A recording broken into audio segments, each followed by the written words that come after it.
السلام علیکم ورحمۃ اللہ وبرکاتہ۔ الحمد للہ کفی وسلام علی عبادہ الذین اصطفى، اما بعد فاعوذ باللہ من الشیطان الرجیم، بسم اللہ الرحمن الرحیم۔ لقد كان لكم في رسول الله أسوة حسنة، وقال تعالى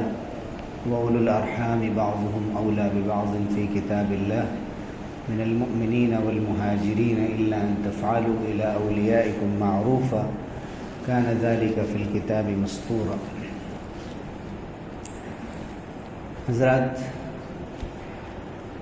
ہر منگل کو اس مسجد میں کسی ایک صحابی یا صحابیہ کے سلسلے میں گفتگو کی جاتی ہے، ان کی سیرت اور ان کے کارناموں پر روشنی ڈالی جاتی ہے، جن میں آج حضرت خدیجہ رضی اللہ عنہا کا موضوع منتخب کیا گیا۔ ام المؤمنین حضرت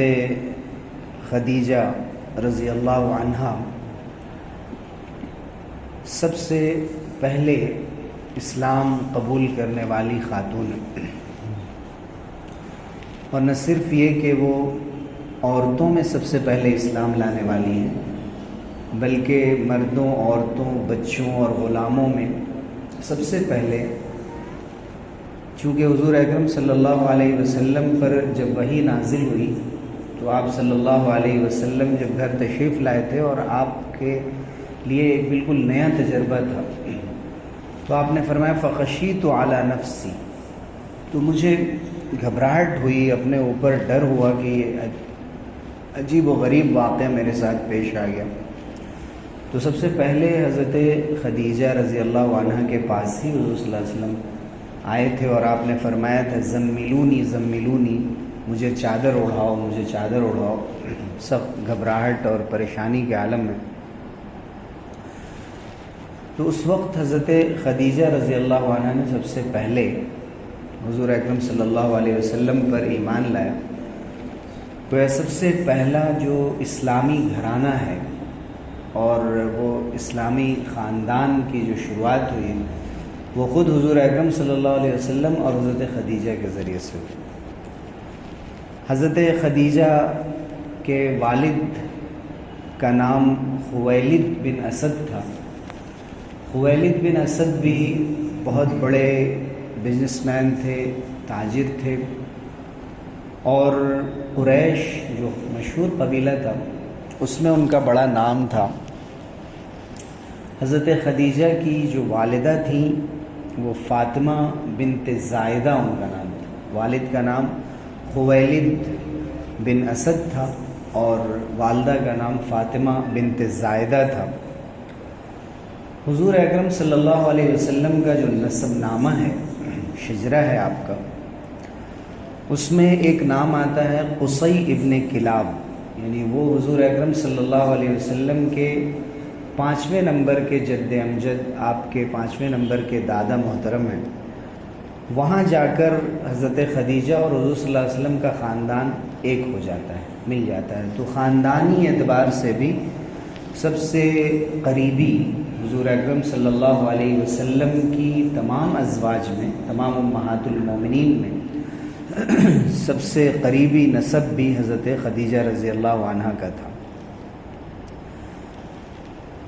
حضور اکرم صلی اللہ علیہ وسلم نے جو قصی ابن کلاب ہم نے نام لیا، قصی ابن کلاب کے خاندان میں صرف حضرت خدیجہ سے شادی کی تھی، اور اس کے علاوہ ایک نام حضرت ام حبیبہ رضی اللہ عنہ کا آتا ہے کہ وہ بھی اسی خاندان سے تعلق رکھتی تھی۔ حضرت خدیجہ رضی اللہ عنہ کی پیدائش مکہ مکرمہ میں ہوئی تھی اور عام الفیل سے 15 سال پہلے ہوئی تھی۔ عام الفیل وہی سال ہے جس سال ابرہہ اپنے ہاتھیوں کے لشکر کے ساتھ مکہ مکرمہ آیا تھا، اس ارادے سے کہ وہ کعبے پر چڑھائی کر دے گا اور بیت اللہ کو ختم کر دے گا، منہدم کر دے گا، اور اللہ کی طرف سے ابابیل کا لشکر بھیج کر اسے ختم کر دیا گیا تھا۔ تو حضور اکرم صلی اللہ علیہ وسلم کی پیدائش تو اسی سال ہوئی ہے، اسی کو عام الفیل کہتے ہیں، ہاتھیوں کا سال۔ اور حضرت خدیجہ رضی اللہ عنہ کی جو پیدائش ہوئی ہے اس سے ٹھیک 15 سال پہلے حضرت خدیجہ رضی اللہ عنہ کی پرورش قریش کے ایک ایسے گھرانے میں ہوئی جو نسب کے اعتبار سے، شرافت کے اعتبار سے اور اپنے انفلوئنس اور اثر کے اعتبار سے بہت نامور گھرانہ تھا، مشہور خاندان تھا۔ میں نے جیسا کہ عرض کیا کہ ان کے والد بنو اسد بن عبد العزیٰ کے سردار تھے، اور حضرت خدیجہ کی جو پرورش ہوئی تھی، ظاہر ہے کہ اس وقت اسلام نہیں آیا تھا، لیکن ان کے گھرانے میں ان کو اچھے اخلاق سکھائے گئے تھے، اور اس طرح سے ان کی پرورش ہوئی تھی کہ حضرت خدیجہ جب بڑی ہوئی تو اس وقت ایک بہت ہی عقل مند اور سمجھدار خاتون سمجھی جاتی تھی، اور ساتھ میں بہت ہی پاک باز، بہت ہی نیک اور شریف، یہاں تک کہ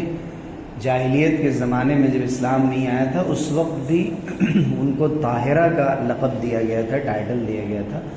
اور طاہرہ کے معنی بالکل پاک صاف، جیسے حضور صلی اللہ علیہ وسلم کے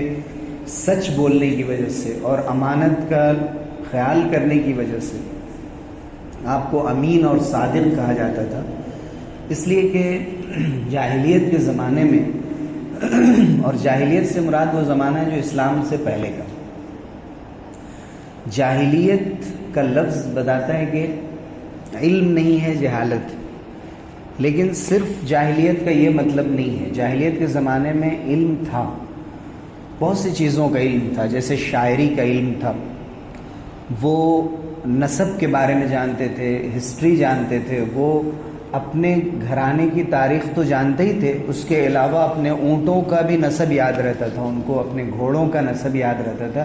کہ یہ گھوڑا کس خاندان سے ہے اور یہ اونٹ کس خاندان سے، وہ چیزیں لکھ کے نوٹ کرتے ہوئے چلے آتے تھے۔ تو یہ ایک بہت بڑا علم تھا، ان کے پاس ایک علم تھا، ستاروں کا علم تھا، کون سا تارہ کب ٹوٹتا ہے اور کب گرتا ہے، اور بہت سی چیزیں اس کے ذریعے سے راستہ کیسے معلوم کیا جائے، تو اس زمانے میں علم تھا، لیکن جو چیز نہیں تھی وہ حلم ہے، حلم نہیں تھا۔ حلم کے معنی ہوتے ہیں شرافت، بردباری، اخلاق۔ یہ اچھے اخلاق اس زمانے میں ایک دو اخلاق کو چھوڑ کر سخاوت جیسے عربوں میں پہلے سے چلی آ رہی تھی، اور کسی کے لیے کوئی چیز چھوڑ دینا، کسی کو گفٹ کر دینا، یہ ایک معمولی سی بات سمجھی جاتی تھی، یہاں تک کہ جنگ کے میدان میں بھی اگر کوئی اپنے دشمن کی تلوار کی بھی تعریف کر دیتا تھا کہ آپ کی تلوار بہت چمک رہی ہے، بہت اچھی ہے، مجھے پسند آ رہی ہے، تو پھر وہ کہتے تھے اگر آپ کو پسند ہے تو آپ یہ لے لیں، یعنی اتنی زیادہ ان کی سخاوت مشہور تھی۔ لیکن جہاں تک تعلق ہے کہ انسان اپنے پاک بازی کا خیال کرے اور شادی بیاہ کا اور نکاح کا جیسے اہتمام ہونا چاہیے، جس طرح سے تجارت میں سچائی اور امانت ہونی چاہیے، ان چیزوں کی بہت کمی تھی۔ تھوڑی سی دشمنی کے اوپر وہ ایک دوسرے کی جان لے لینا ان کے لیے آسان بات تھی۔ اور ایک عربی شاعر نے کہا ہے کہ وَأَحْيَانًا عَلَى بَكْرٍ أَخِينَا اِذَا مَا لَمْ نَجِدْ إِلَّا أَخَانَا، کہ کبھی کبھی تو ہم اپنے بھائی بکر پر بھی حملہ کر دیتے ہیں، جب ہمیں بھائیوں کے علاوہ کوئی نہیں ملتا تو ہم انہی پر اٹیک کر دیتے ہیں، اس لیے کہ بغیر حملہ کیے ہوئے ہمیں اچھا نہیں لگتا ہے کہ ایسے سیدھی سادھی زندگی گزار کے کیا فائدہ۔ اور بھی زبان میں بہت سے الفاظ بھی اسی طرح کے چلے آ رہے ہیں، مثلا اگر وہ کوئی اپنی نیچرل ڈیتھ ہو جائے، کسی کی طبعی موت ہو جائے، تو اسے وہ کہتے تھے کہ اس کی روح ناک کی طرف سے نکل گئی،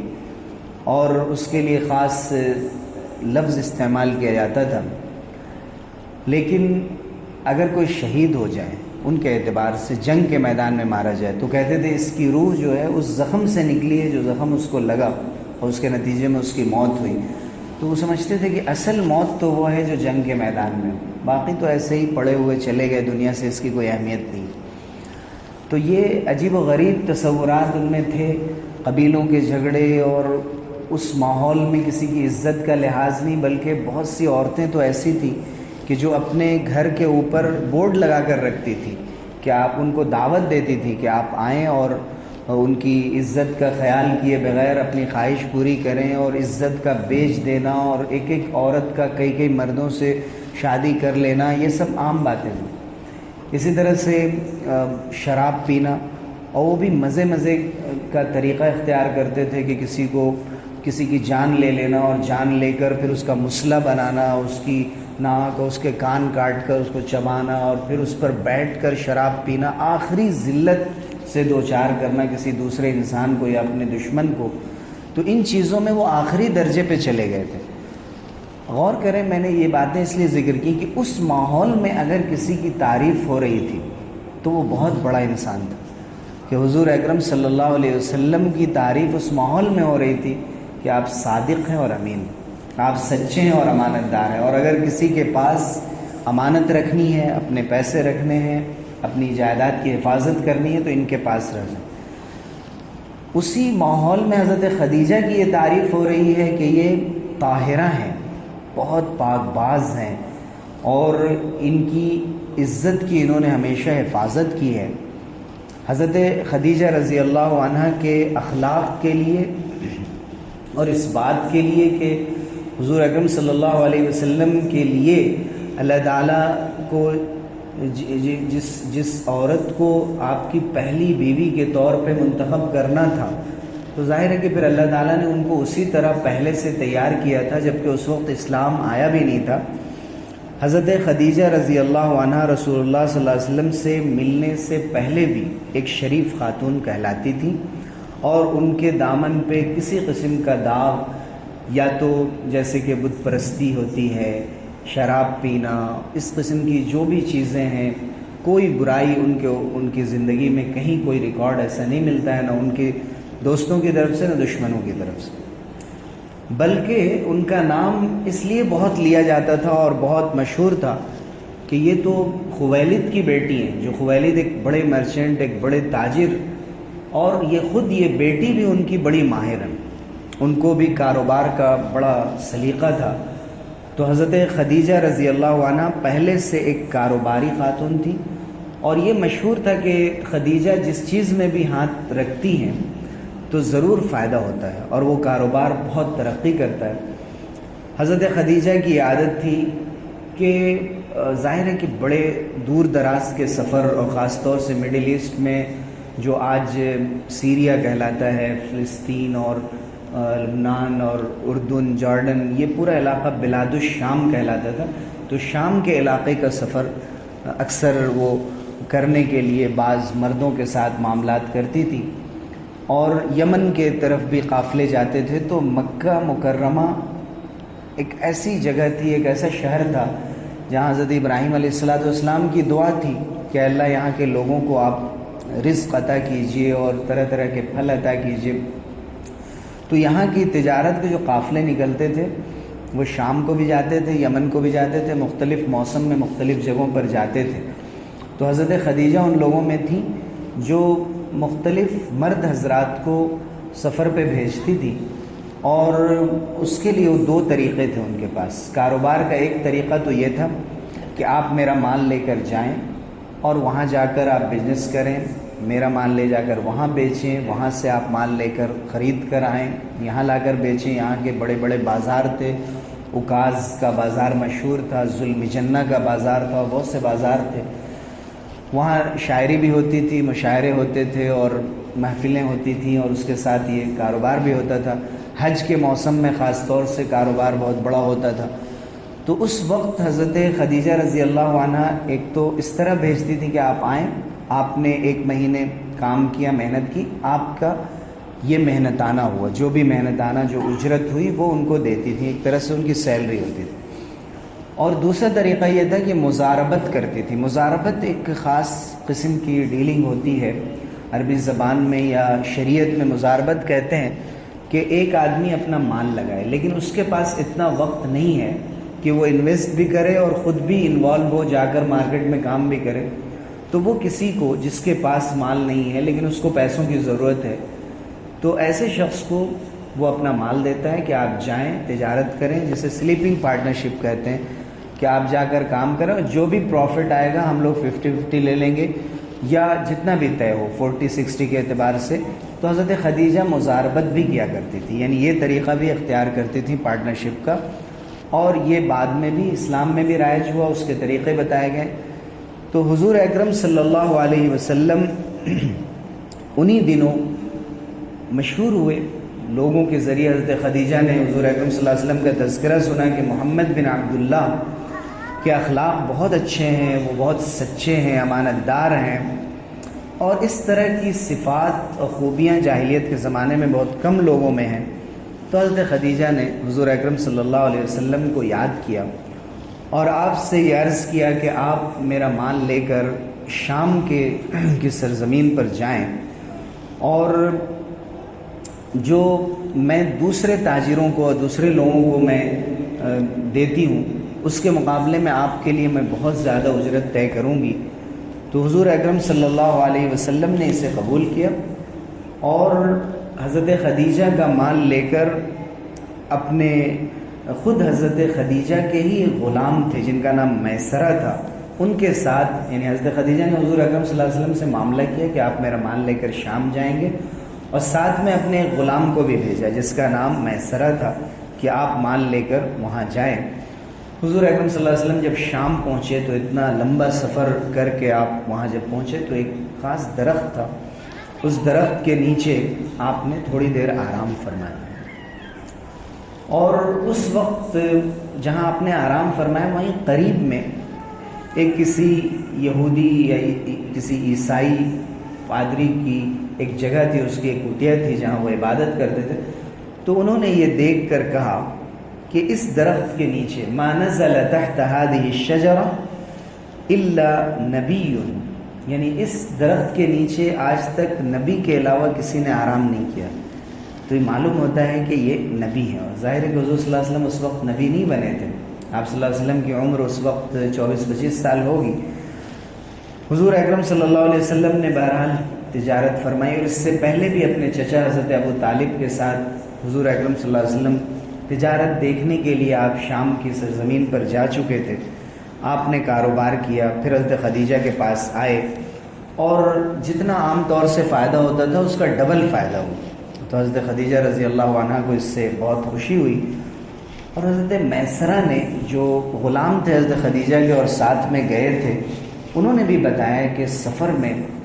حضور اکرم صلی اللہ علیہ وسلم کی عجیب و غریب شان ہے، اور یہ ذہن میں رہے کہ ابھی آپ نبی نہیں بنے۔ اس وقت انہوں نے بتایا کہ میں نے سفر کے درمیان جو کچھ دیکھا ہے، اتنے اچھے اخلاق کا کوئی آدمی یہاں موجود نہیں۔ تو حضرت خدیجہ کو ایک خیال آیا کہ کیوں نہیں میں حضور اکرم صلی اللہ علیہ وسلم کو نکاح کا پیغام بھیجوں۔ حضرت خدیجہ کی 2 شادیاں اس سے پہلے ہو چکی تھی، کہا جاتا ہے کہ دونوں شوہر کی وفات ہو چکی تھی، یا ایک کی وفات ہو چکی تھی، دوسرے سے سپریشن ہو گیا تھا کسی طرح سے۔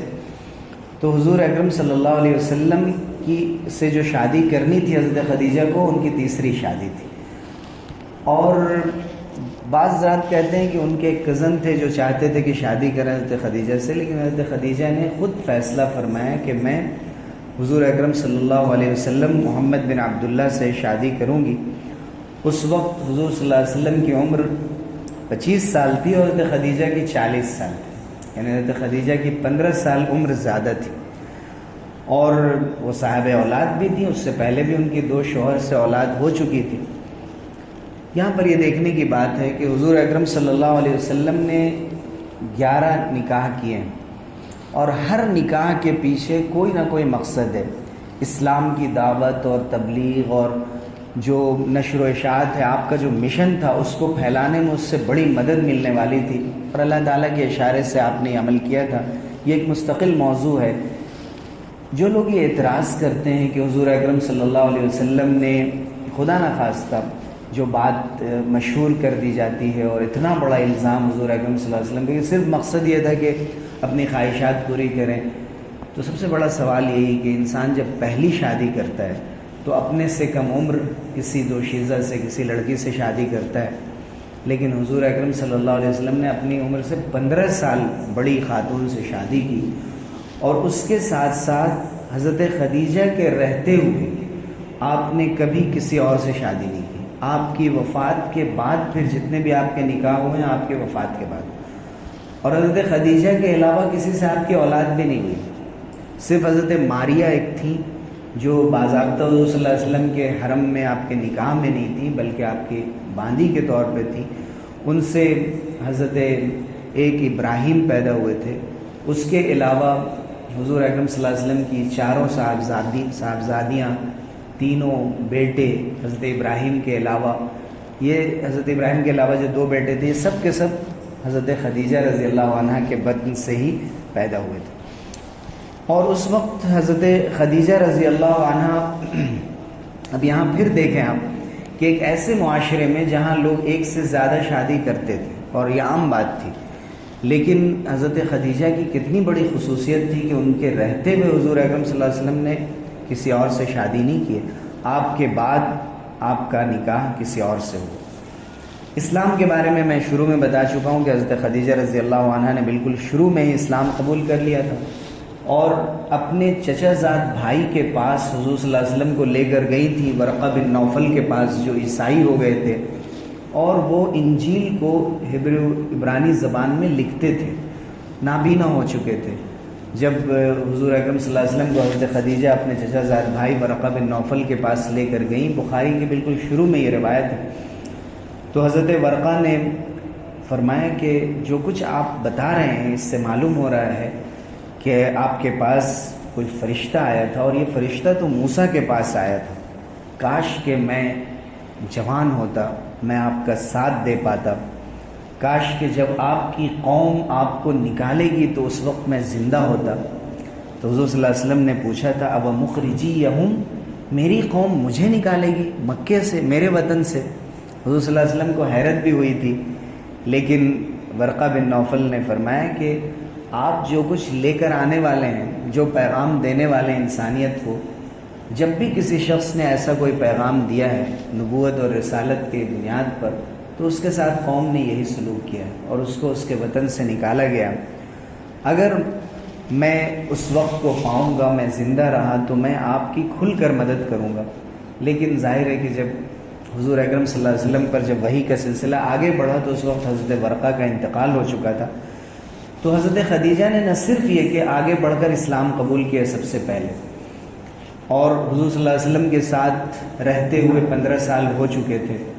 یعنی حضور صلی اللہ علیہ وسلم جب 40 سال کے ہوئے تو آپ کو نبوت ملی، بلکہ آگے بڑھ کر اپنے چچا زاد بھائی کے پاس جو ایک تجربہ کار آدمی تھے، لے جا کر آپ کو دلاسا دلایا، اطمینان دلایا۔ اس کے ساتھ حضور سے پھر یہ فرمایا، بلکہ اس سے پہلے ہی، کہ آپ کیوں گھبراتے ہیں؟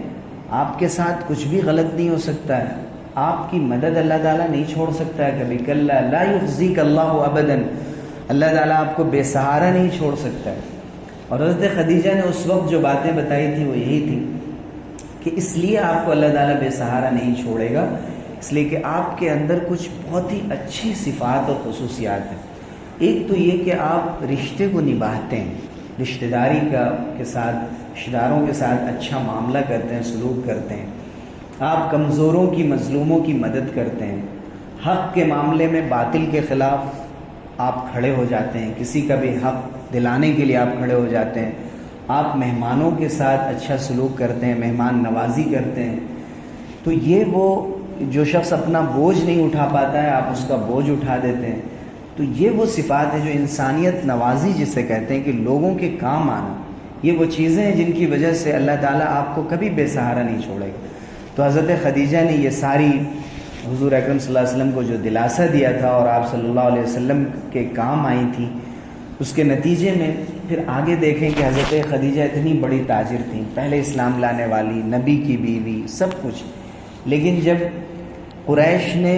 آپ لوگوں کا بائیکاٹ کیا تھا، حضور صلی اللہ علیہ وسلم کا اور صحابہ کا، اور شیب ابی طالب میں، ابو طالب کی گھاٹی میں 3 سال آپ کو بند کر دیا تھا اور سارے معاملہ،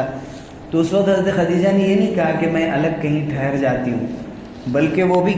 انہوں نے کہا میں بھی آپ لوگوں کے ساتھ رہوں گی. حالانکہ حضرت خدیجہ کی اتنی عزت تھی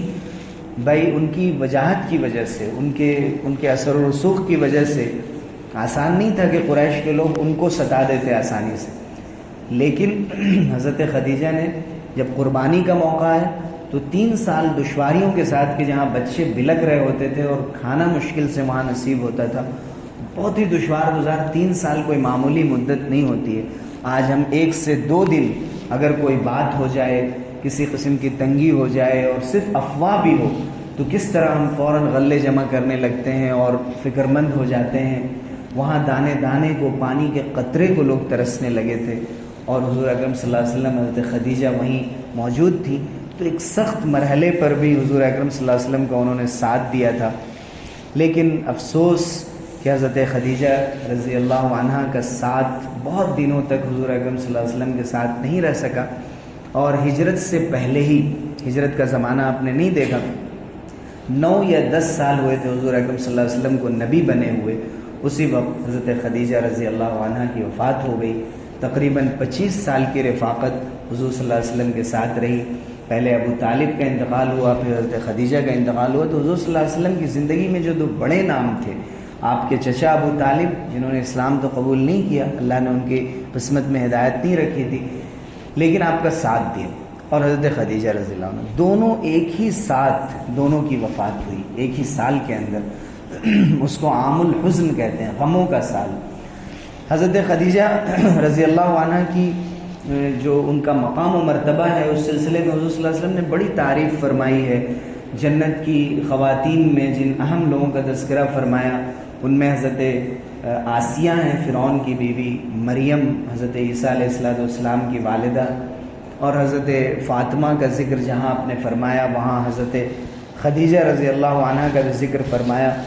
حضور اتنا خیال رکھتے تھے کہ حضرت خدیجہ کی وفات کے بعد بھی اگر کبھی کوئی چیز گھر میں اچھی بنتی تھی تو حضور صلی اللہ علیہ وسلم فرماتے تھے کہ خدیجہ کی سہیلیوں کے پاس بھیج دو، ان کے گھر میں بھیج دو. حضرت عائشہ فرماتی ہیں کہ مجھے بہت رشک آتا تھا، مجھے اتنا کسی عورت پہ رشک نہیں آیا، اور میں نے ایک بار اظہار بھی کر دیا کہ کیا وہ بوڑھی عورت کو آپ ہمیشہ یاد کرتے رہتے ہیں، وہ تو چلی گئی دنیا سے. لیکن حضور صلی اللہ علیہ وسلم نے بہت ناراضگی کا اظہار کیا اور آئندہ سننا نہیں چاہا اس طرح کے جملے. حضرت خدیجہ رضی اللہ عنہ کی بہت زیادہ اہمیت تھی، اور اسی وجہ سے حضرت حافظ ابن حجر رحمۃ اللہ نے لکھا ہے کہ خاتون نے سب سے پہلے اسلام قبول کیا، اور اسلام میں کا خاص امتیاز یہ ہے کہ اسلام نے عورتوں کو قید نہیں کیا ہے، ان کو بند نہیں کیا ہے، ان کو ادب سکھایا ہے، ان کو تمیز سکھائی ہے، حیا سکھائی ہے، شرم سکھائی ہے کہ آپ کاروبار بھی کر سکتی ہیں، ملازمت بھی کر سکتی ہیں، زندگی کے کاموں میں آگے بڑھ کر آپ تعلیم بھی حاصل کریں، سب کچھ کریں، لیکن ایک بات یاد رہے کہ ہمیشہ آپ اللہ اور اس کے رسول کی تعلیمات کو یاد رکھیں. حضرت خدیجہ رول ماڈل ہیں سب کے لیے، سب سے پہلے اسلام لانے والی اور سب سے پہلے تجارت بھی کرنے والی، اور مرد حضرات ان کے تابع بن کر کام کر رہے ہیں. اس سے بڑھ کر ہمیں اور کیا نمونہ مل سکتا ہے؟ لیکن پھر ان کا جو کیریکٹر ہے، ان کے جو اخلاقیات ہیں، وہ بھی ایسی چیز ہے کہ جو ہمیشہ یاد رکھے جانے والی چیز ہے. حضرت خدیجہ نے جو چیزیں بھی رائج فرمائی، ان سب کا ثواب ان کو ہمیشہ ملتا رہا. بعد میں جتنی خواتین بھی اسلام قبول کرتی گئیں، ان سب کا ثواب حضرت خدیجہ کو ملتا جائے گا، اس لیے کہ سب سے آگے بڑھ کر انہوں نے اسلام قبول کیا تھا. حضرت خدیجہ رضی اللہ عنہ کے سلسلے میں اور بہت سی باتیں، اور حضور اکرم صلی اللہ علیہ وسلم کی طرف سے جو آپ کے مناقب بیان کیے گئے ہیں، اس کے علاوہ بھی بہت ساری صفات ہیں، لیکن خاص طور سے 2 اور مزید میں ان کی صفات بیان کروں گا، یا ان کی اہمیت، کہ حضور اکرم صلی اللہ علیہ وسلم کو حضرت جبریل نے ایک مرتبہ آ کر کہا کہ خدیجہ کو میرا بھی سلام کہیے اور اللہ تعالیٰ کا بھی سلام کہیے. اللہ تعالیٰ نے اپنا سلام بھیجا حضرت خدیجہ، تو ان کا یہ بہت بڑا مقام ہے کہ اللہ کی طرف سے پیغام بھیجا گیا اور فرشتے کا پیغام بھیجا گیا. دوسری طرف ان کو خوشخبری دی گئی کہ جنت میں آپ کے لیے ایک ایسا محل ہوگا جس میں کوئی شور شرابہ اور کسی قسم کی تھکاوٹ اور دشواریاں اور تنگیاں نہیں ہوں گی. حضرت خدیجہ رضی اللہ عنہ جیسے دنیا سے ہر شخص کو جانا ہے، حضرت خدیجہ رضی اللہ عنہ کا بھی وقت آیا تھا، اور میں نے بتایا کہ وہ عام الحزن تھا۔ مدینہ کی ہجرت سے تقریباً 2 یا 3 سال پہلے آپ کی وفات ہوئی۔ اس وقت 65 سال کی آپ کی عمر تھی۔ حضور اکرم صلی اللہ علیہ وسلم نے خود اپنے ہاتھوں سے آپ کو قبر میں اتر کر آپ کی تدفین کی، اور حضور اکرم صلی اللہ علیہ وسلم نے غم کا اظہار فرمایا۔ اور یہ ایک ایسا موقع تھا کہ بظاہر نہیں لگتا تھا کہ حضور اکرم صلی اللہ علیہ وسلم کے ساتھ اور کوئی کھڑا ہوگا مکے میں، تو آپ نے ثقیف کے قبیلے سے ملاقات کرنے کے لیے طائف کا سفر کیا تھا۔ پھر طائف میں آپ کے ساتھ ایسے واقعات پیش آئے، آگے کے واقعات ہمیں معلوم ہیں۔ اس پورے تذکرے سے اور حضرت ام المومنین خدیجہ رضی اللہ عنہا کے مبارک تذکرے سے ہمیں یہ معلوم ہوا کہ ایک تو مرد و عورت اور میاں بیوی کی محبت کی اعلیٰ مثال ہے حضرت خدیجہ۔ حضرت خدیجہ اسلام میں ثابت قدم ہونے اور اسلام کے لیے قربانیاں دینے اور آگے بڑھنے کی مثال ہیں کہ کوئی بھی کام کریں تو آگے بڑھ کر اور بہتر سے بہتر انداز میں ان کو انجام دیں۔ حضرت خدیجہ رضی اللہ عنہ مثال ہیں ان خواتین کے لیے کہ جن کو اس بات کی شکایت رہتی ہے کہ ہمیں یا تو گھروں میں بند کر دیا گیا ہے، یا اگر ہم دنیا میں اگر ان کو نکلنے دیا جاتا ہے تو ان سے مردوں کو شکایت ہے کہ پھر ان کی اخلاقیات محفوظ نہیں رہتی ہیں اس طریقے کی کہ جیسے ایک مومن خاتون کی ہونی چاہیے۔ تو دونوں طرح کے خواتین کے لیے حضرت خدیجہ کی زندگی میں بہترین نمونہ ہے کہ وہ دیکھیں اور سیکھیں کہ آخرت کو یاد رکھتے ہوئے دنیا کو کیسے برتا جاتا ہے، کمایا جاتا ہے، لیکن دنیا کی محبت اپنے دل میں اس طرح نہیں آنے دی جاتی ہے کہ پھر انسان اس کے دین کے لیے قربانی نہ دے سکے۔ حب الدنیا رأس کل خطیئہ،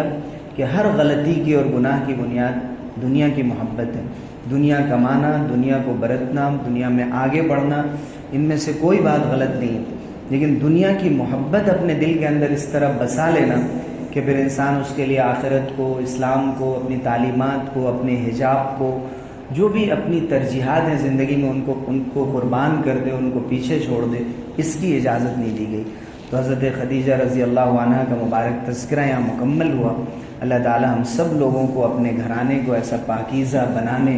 اور خواتین کو ان کی سیرت اور زندگی سے سبق لینے کی توفیق عطا فرمائے۔ آمین وآخر دعوانا الحمد للہ رب العالمین۔ اللهم انت السلام ومنك السلام تبارك ربنا وتعاليت يا ذا الجلال والاكرام يا حي يا قيوم برحمتك نستغيث اصلح لنا شأننا كله ولا تكلنا الى انفسنا طرفة عين اللهم صل على سيدنا ونبينا محمد وبارك وسلم ربنا آتنا في الدنيا حسنة وفي الآخرة حسنة وقنا عذاب النار۔ اے اللہ ہم سب کے یہاں جمع ہونے کو قبول فرما۔ اللہ اس مبارک سلسلے کو زندہ جاوید بنا اور ہمیشہ اس سے ہمیں فائدہ اٹھانے اور اپنی زندگی میں ان تعلیمات اور ہدایات کو اختیار کرنے کی توفیق عطا فرما۔ اے اللہ جو لوگ بھی حاضر ہوئے ان سب کو اجر جزیل عطا فرما، ثواب کثیر عطا فرما، ہر طرح کا خیر عطا فرما،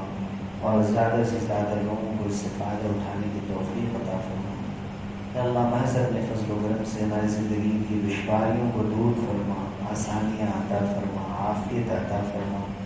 ہماری زندگی کی جتنی الجھنیں اور پریشانیاں ہم کو دور فرما۔ اللہ پوری امت کی حفاظت فرما، انسانیت کی حفاظت فرما، ہر طرح کی نفرتوں سے ہم سب کو محفوظ فرما۔ اے اللہ ہمیں دین کی تبلیغ اور اس کی نشر و اشاعت کے لیے اپنا حصہ ادا کرنے کی توفیق عطا فرما۔ اے اللہ محض اپنے فضل و کرم سے ہماری دعاؤں کو قبول فرما۔ ربنا تقبل منا انك انت السميع العليم وتب علينا انك انت التواب الرحيم۔ سبحان ربك رب العزة عما يصفون وسلام على المرسلين الحمد لله۔